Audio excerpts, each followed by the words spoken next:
Hello, quick video about the blinkers from Powerparts for my KTM Duke. This is the one. Easy to install, very easy to install. And I can show you on the back. I got a little tip for installing. And this is how it looks on the back.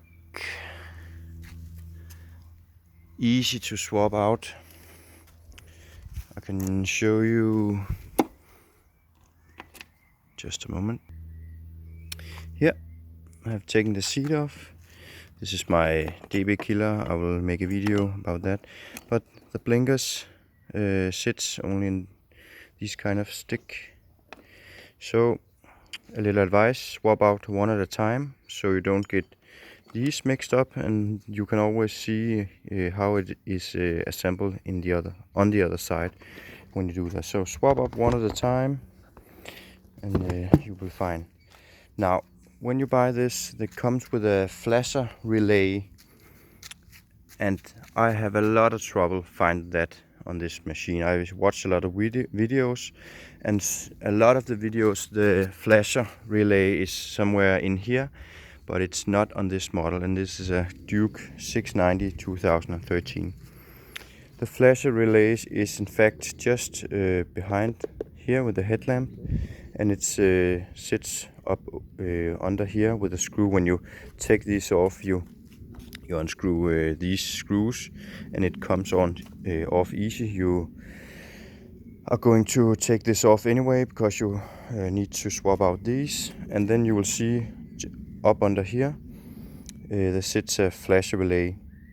So when you have swap out the flasher relay and connect it, you have a brown wire loose back, and that one is you need to fix on the chassis somewhere. I just did that. Then in the headlamp on the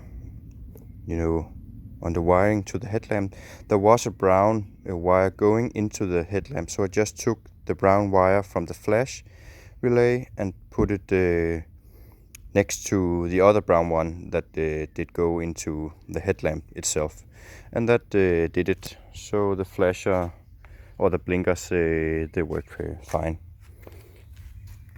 I can just show you here. Gonna blink this way, and this is how it looks. And this is when it's even sunny, and I hope you can see it on the video. Yeah. So a note: the flasher relay is hidden up here. You have to, when it comes from a bulb, with the original blinkers is a bulb, and you go to LED, you have to have another flasher relay with another resistant in. So, but up here, easy to mount. It's a screw that goes up and just behind there. Bye.